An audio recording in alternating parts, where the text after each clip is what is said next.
King George III, who ruled from 1760 to 1820, is remembered as a monarch of contradictions.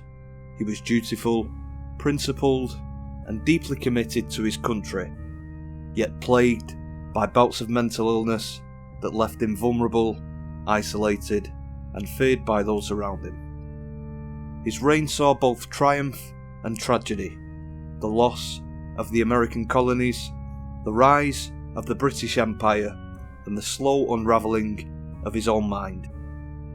In later years, George III spent long stretches confined within Windsor Castle. The rooms that once echoed with royal ceremony became the walls of his private suffering. Servants whispered about his midnight ramblings, his conversations with people who weren't there, and the way he could stare out of the window for hours, as if searching for something only he could see. He passed away in 1820, but according to countless witnesses, the king never truly left Windsor behind. Some say his spirit still roams the castle's oldest corridors, lingering in the very rooms where his mind slipped away. Today, we're diving into every reported sighting of King George III's ghost at Windsor Castle. Sighting 1. The Window Watcher. One of the earliest accounts comes from a castle attendant in the late 19th century. While walking through a courtyard at dusk, he noticed the figure standing in an upper floor window, a man in old-fashioned clothing, hands clasped behind his back, staring out over the grounds. The attendant assumed it was just a visiting dignitary, until he realised something strange. The room behind the figure was completely dark, yet the man's silhouette was perfectly illuminated.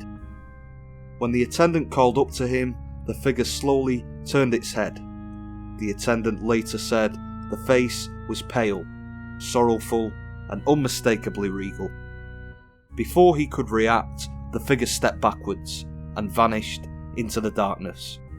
When staff later checked the room, it was locked from the outside.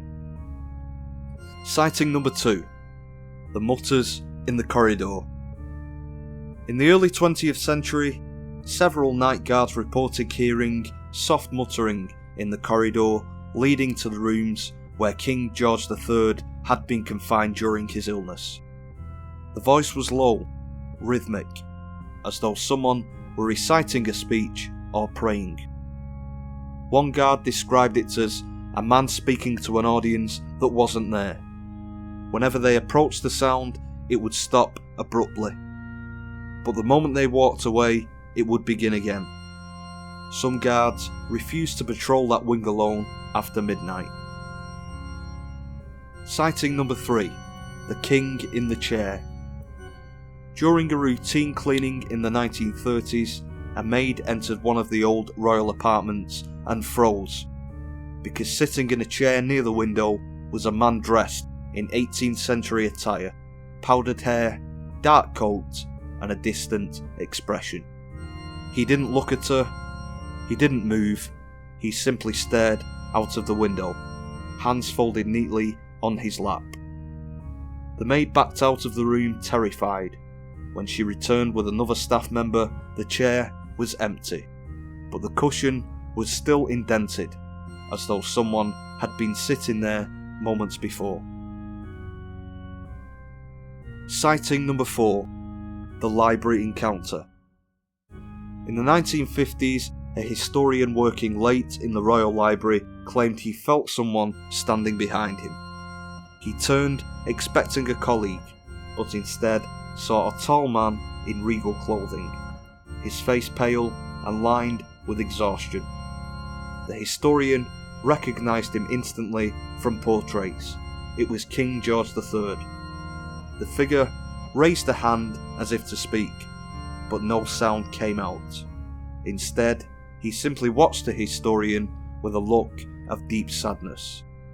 Then, as suddenly as he had appeared, he faded into the row of books. The historian refused to work alone in the library again. Sighting number 5. The Shuffling Steps. In the 1970s, a group of electricians working on wiring at the castle reported hearing slow, shuffling footsteps approaching from the hallway.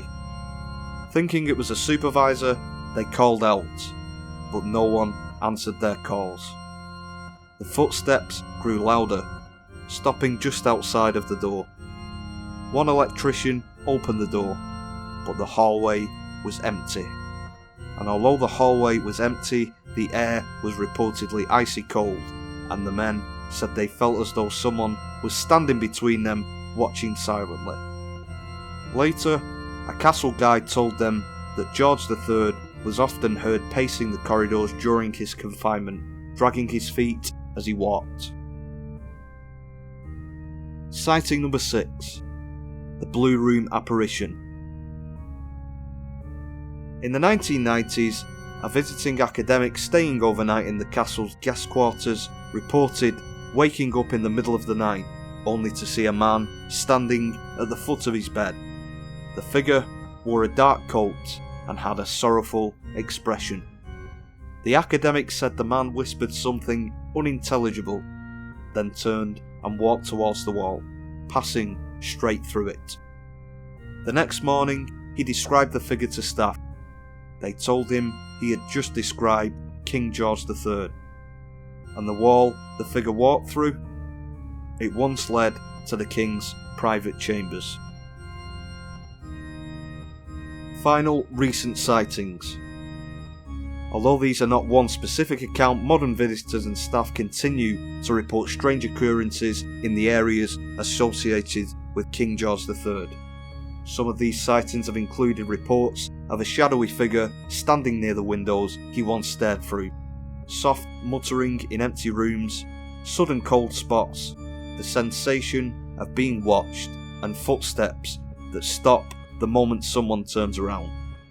Some say the king's spirit seems restless, as though he is still trapped in the final years of his life, wandering the castle where his mind unravelled.